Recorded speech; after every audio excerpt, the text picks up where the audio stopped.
Estamos de vuelta en a las 8:45. Conversamos ahora en torno a la resolución del Consejo de Seguridad de Naciones Unidas que le pide a Israel no solo detener la instalación de asentamientos israelíes en área ocupada, en territorio ocupado a Palestina, sino incluso que le pide que retire los que se encuentran ya instalados. Esa resolución, al no ser vetada por Estados Unidos, uno de los 5 miembros permanentes del Consejo de Seguridad, y el cual habitualmente se opone a cualquier punto que pueda afectar a la política oficial israelí, ha desatado una enorme polémica. El presidente electo, el señor Trump, había pedido al gobierno del todavía presidente Barack Obama que actuara de manera distinta. El señor Netanyahu, primer ministro de Israel, ha llamado el día de hoy a todos los embajadores de países que son miembros del Consejo de Seguridad para expresar su molestia por esa resolución que afecta directamente una política que el señor Netanyahu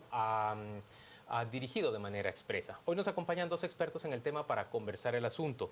Yair Tabroy es profesor en la Escuela de Gobierno de Guatemala y Fernando Carrera es exministro de Relaciones Exteriores y es ex embajador guatemalteco ante Naciones Unidas. A ambos, gracias por acompañarnos. Bienvenidos a las 8:45. Fernando, empiezo contigo para ponernos un poco en contexto. ¿Podrías contarnos brevemente los antecedentes de este caso y lo que significa para Israel? Sí, bueno, básicamente el tema de los asentamientos es un tema que ha estado en la agenda internacional por muchos años, ¿no?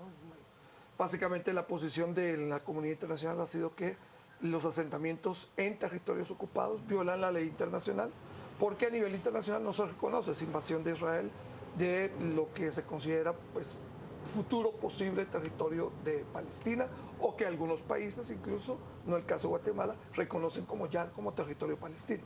Eso es un detalle que tal vez no todo el mundo está claro, pero la ley internacional no dice que esos territorios son palestinos. Pero hay estados que unilateralmente, de manera decidida, han decidido reconocer que eso es territorio palestino. Lo que la ley internacional dice es que esos territorios ocupados no pueden haber asentamientos de Israel. Y eso es lo que básicamente ha estado planteado en muchas resoluciones de Naciones Unidas. Pero el Consejo de Seguridad es un ente muy particular. Esto tal vez es lo importante. El Consejo de Seguridad es la mayor instancia política de las Naciones Unidas porque tiene la mayor capacidad de hacer cumplir una normativa. Una resolución de la Asamblea General de Naciones Unidas, aunque es del ente mayor de la Asamblea, es totalmente facultativa. Se puede ser aceptada o no por los estados. Se toma el acuerdo, se considera un consenso internacional, tiene una fuerza moral, pero no una fuerza legal. Consejo de Seguridad es distinto. Consejo de Seguridad, sus resoluciones son de acatamiento obligatorio por la comunidad internacional. Son totalmente vinculantes. Y por lo tanto, cuando lo dice el Consejo de Seguridad es muy distinto que cuando lo dice cualquier otra instancia. Pero Israel no está dispuesto a cumplirlo. Exactamente. Lo que hace es que Israel dice, no cumplo, y esto es en rebeldía con el acuerdo del Consejo de Seguridad. El Consejo de Seguridad puede ahí entonces tomar decisiones, ¿no? ¿Qué pasa cuando un Estado decide ponerse en rebeldía frente al Consejo de Seguridad? Ellos tienen una lista de posibilidades de sanciones a ese Estado, ¿okay? Que podrían tomar o no tomar, porque también puede ser que Estados Unidos esté de acuerdo en apoyar la resolución, pero no en una sanción al Estado de Israel, que es distinto. Yair, ¿por qué es tan importante para Israel esta política de asentamientos en territorio ocupado? Bueno, recordémonos de lo que sucedió en 1967. Realmente ese es producto de la guerra que se tiene entre el Estado de Israel y, digamos, todos esos países que conformaban la Liga Árabe. Y este es, digamos, el momento oportuno detectado por la agenda de los países árabes para poder implementar esta disposición precisamente en una coyuntura donde saben que hay mucho más probabilidad de lograr un apoyo por parte del gobierno de Obama, distinto de lo que se podía esperar con Donald Trump. Yo estuve revisando incluso algunas declaraciones de Donald Trump de hoy en la tarde donde decía que en caso no Naciones Unidas y estos estados no dispusieran otra cuestión contraria, podría reducirse el apoyo financiero de los Estados Unidos para Naciones Unidas. O sea, es lo que se está enmarcando. ¿Pero por qué ahí es tan importante para Israel mantener estos asentamientos? Hay una política incluso de, digamos así, de generación de poder. Es prácticamente, tiene raíces históricas, pero también es una incidencia de poder político dentro de la región y demostrar esa capacidad de poder que se tienen. Los asentamientos, por ejemplo, estuve revisando información y la mayor parte cuentan con un sinnúmero de recursos, sobre todo en comparación con los que tienen Palestina. Y esto significa que tienen recursos de infraestructura, tienen recursos Tienen de más agua, privilegios, electricidad. por llamarlo de alguna manera. Exacto, y lo que te demuestra eso es, tengo unos vecinos que lo tienen todo y yo no tengo nada, y hay una lógica incluso hasta de poder político que va más allá de los mensajes que se pueden hacer a través de una declaración política como tal. Es decir, esta es una declaración implícita de poder que tiene el Estado de Israel. Ahora, a mí me llama la atención, yo no sé, tú me corregirás, estas colonias de Israel estaban aparentemente extendiéndose con rapidez durante los últimos meses. Quisiera Unos 3 saber, años. sí, de unos 3 años para acá. Ahora, tú nos mencionabas antes de empezar el programa, esto no solamente es la prohibición a Israel a seguirse extendiendo, sino que además al retiro de esos territorios. ¿Será que esta resolución puede llegar a constituirse en otra fuente de conflicto, Fernando? Bueno, definitivamente es una fuente de conflicto, de eso no cabe duda. Ya fue confrontada, como se decía, por el presidente electo Donald Trump y, por supuesto, desafiada, porque es así como se puede calificar la actitud del primer ministro de Israel. Pero me refiero a un conflicto que va a salirse nuevamente de las manos y de la vía diplomática. Guerra. Un conflicto con los palestinos, mayor Ajá. violencia. Eso es continuo. Recordemos, a nosotros nos hace titulares diarios, pero todos los días y todas las semanas hay conflictos mayores o menores de violencia hacia israelíes, colonos, o hacia palestinos de parte de ¿Podría colonos. recrudecerse esos conflictos Mira, violentos? es un polvorín el Medio Oriente y uno nunca puede decir que algo está tranquilo. Siempre hay posibilidad. ¿Se puede recrudecer? Sí, se puede recrudecer, por supuesto. Pero el punto básico, tal vez de lo significativo de este hecho, es que el nivel de consenso que se ha llegado a nivel de la comunidad internacional sobre el tema asentamientos es realmente muy amplio. Por supuesto, se destaca el voto de Estados Unidos, que no es un veto, obviamente que es una abstención. Pero 14 países votaron unánimemente y aplaudieron la decisión. ¿Pero qué lectura Sí. darle a esta abstención? ¿Por qué no utilizó su derecho al No, veto? la pregunta que digo yo es ¿por qué hay 14 países que se ponen de acuerdo? Es que ahí tenés países que van desde España hasta Senegal y desde Senegal hasta Venezuela. Pero ahí el O punto sea, es que son geopolíticamente no puedes agruparlos. el punto es que se piensa que con esa política de asentamientos Israel impide la posibilidad o dificulta la posibilidad de que se establezca un Estado palestino. ¿Es eso? No, el punto básico es que eso viola nuevamente la normativa internacional que dice que esos territorios ocupados deben de ser devueltos a, en principio, a un fideicomiso internacional y posteriormente a la posibilidad de fundación de un Estado. Entonces, el argumento de Estados Unidos, ahora ya no de los otros 14 países, es que si continúan los asentamientos, la posibilidad de generar 2 estados se limita en el tiempo. O sea, poco a poco, parte del territorio, lo que sería el segundo estado del Estado Palestina, quedaría en manos israelíes. Entonces, esto limita las posibilidades de desarrollo del nuevo Estado. Ahora, ¿por qué para Israel es importante? Eso es una pregunta que te hicieron y yo quisiera también contestarla. Básicamente es esto. Los asentamientos empezaron como una política de grupos ortodoxos que querían entrar en territorio que consideran territorio de Israel, legítimo por herencia, Histórico. legítimo Histórico. Incluso algunos de estos grupos en abierto conflicto con el Estado de Israel como tal. ¿Ok? No reconocen el Estado de Israel algunos de ellos. ¿Ok? Hay posiciones religiosas dentro de Israel, ortodoxas, que no reconocen al Estado de Israel porque el único reino de Israel es el reino de Dios. Entonces no hay posibilidad de un Estado políticamente de Israel. Pero esos grupos empezaron a meterse, incluso contra la política oficial del gobierno israelí, pero poco a poco esos grupos recibieron apoyo de otros partidos políticos dentro de Israel. Y el equilibrio parlamentario israelí es muy, muy frágil. Ellos tienen minorías o sea, gobiernos de minoría todo el tiempo. Todos los gobiernos que han llegado desde hace 30 años, ninguno tiene mayoría absoluta y esto les obliga a tener alianzas. Entonces, desde el punto de vista interno de Israel, para el primer ministro es un asunto de sobrevivencia de su gobierno. Si él dijera, no, yo estoy de acuerdo en que se retire, automáticamente cae su gobierno. Entonces, no es un tema menor. Por eso es que para la política del primer ministro Netanyahu, esto quiere decir que es un tema de vida o muerte para su gobierno. Y es así Señores, como lo trata.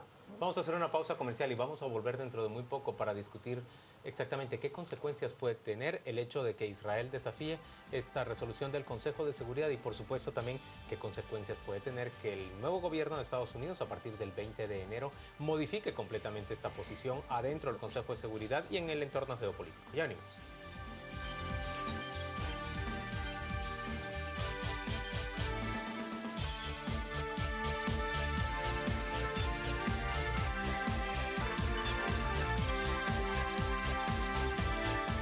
Estamos de vuelta en a las 8:45. Rocío Lazo nos cuenta qué se dice en redes sociales sobre esta conversación en torno a Israel y por supuesto el territorio palestino.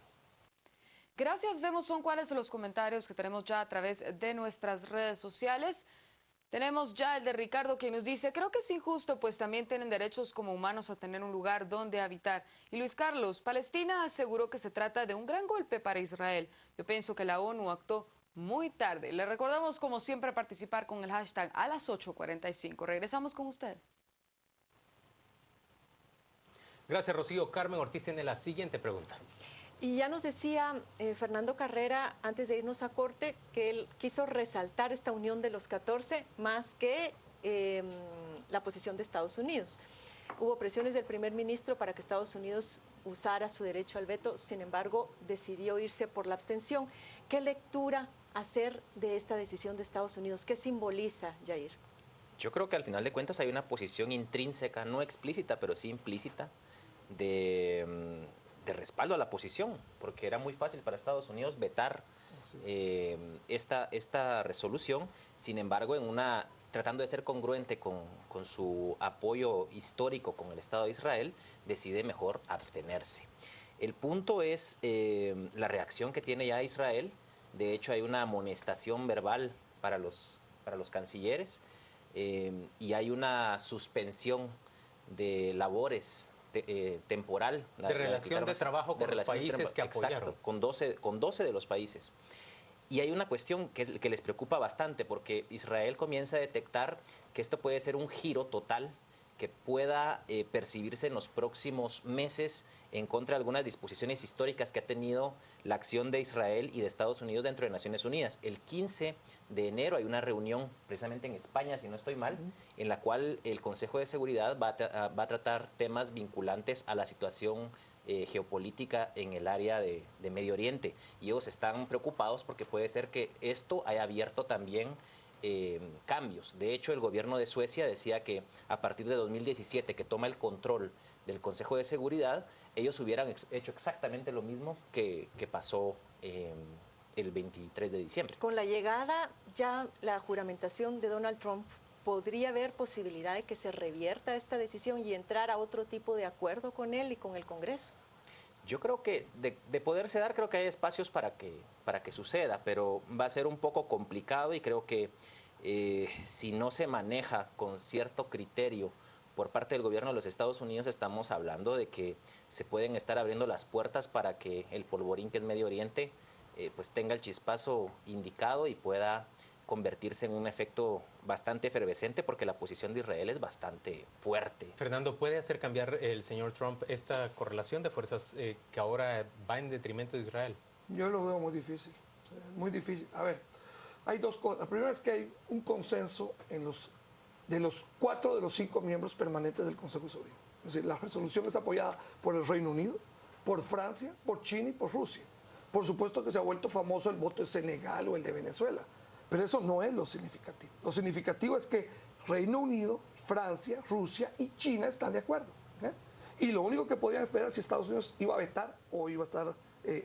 Y Reino Unido con un gobierno conservador. Totalmente. Y España con un gobierno del PP también conservador. Totalmente. No, si esto no es un tema ideológico, esto no cruza derecha-izquierda, ni siquiera este-oeste, ni siquiera cruza eso.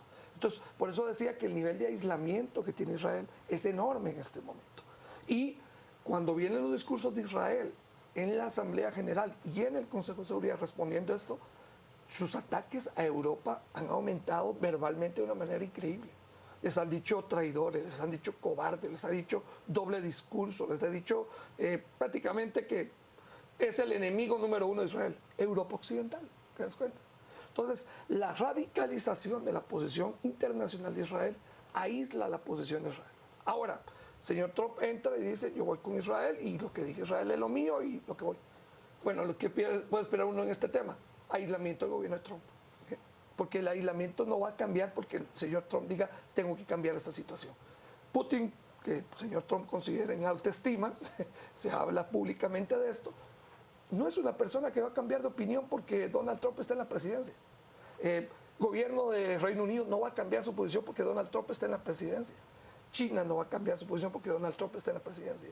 Entonces, 4 de los 5 miembros permanentes no están de acuerdo con esta política de asentamientos. Está muy claro que la correlación global está en contra de esa posición. Y si no se revierte esta resolución, Yair, ¿podría significar esto una ruptura de las relaciones entre Estados Unidos e Israel, que ha sido su principal aliado en el Medio Oriente?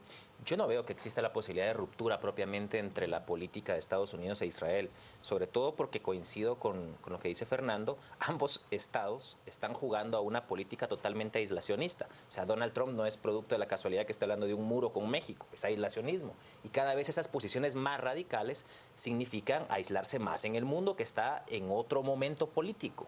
Entonces, yo creería que no está tan afectado el tema de la relación Estados Unidos-Israel, pero sí me interesaría mucho a futuro poder ver cómo va a ser el comportamiento, por ejemplo, de la Corte Penal Internacional, en el caso de que Israel decida no retirar, por ejemplo, a sus asentamientos humanos en áreas de Cisjordania, por ejemplo, o Jerusalén del Este, o espacios como estos. Señores, ¿ustedes ven aceptable el argumento, por ejemplo, de algunos sectores en Israel, que dice que estos asentamientos hacen viable, entre otras cosas, el ingreso a áreas que han sido históricamente judías y que deben, por tanto, están hablando de Jerusalén, que deberían permanecer así a pesar de la resolución original de Naciones Unidas que otorgaba ese territorio a un futuro Estado de Palestina?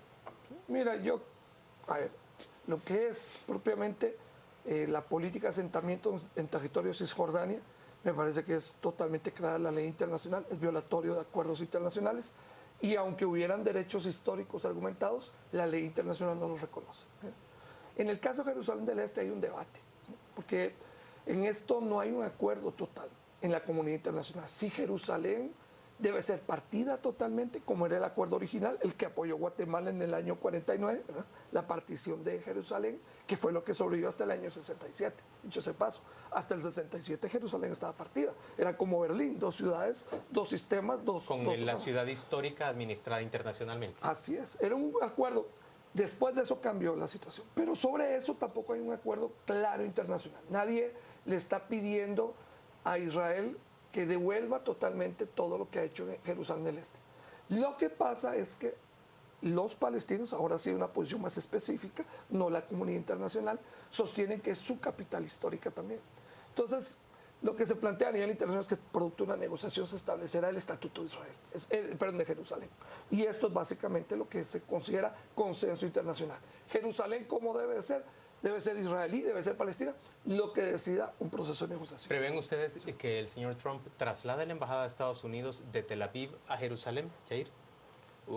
Complicado en este momento decirlo. Yo creo que no es el momento apropiado como para poder hacer ese cambio. Pero creo es lo que ha dicho el señor Trump. Sí. Es probable. Sí, yo pienso que es probable que lo pueda hacer. ¿Y qué consecuencias va a tener que trasladen la embajada de Estados La Unidos? misma consecuencia que acabo de aumentar. Cuando uno tiene una posición geopolítica que no es popular en la comunidad internacional, que no genera consenso, que el consenso es contrario, solo te aumenta tu aislamiento. Eso es lo que vas a hacer. La otra cuestión es sobre la diplomacia aplicada por Israel. En este caso, decía Fernando hace un momento que esto era un asunto de vida o muerte para Israel, pero fue para el gobierno de Netanyahu, no para Israel. Para el gobierno de Netanyahu.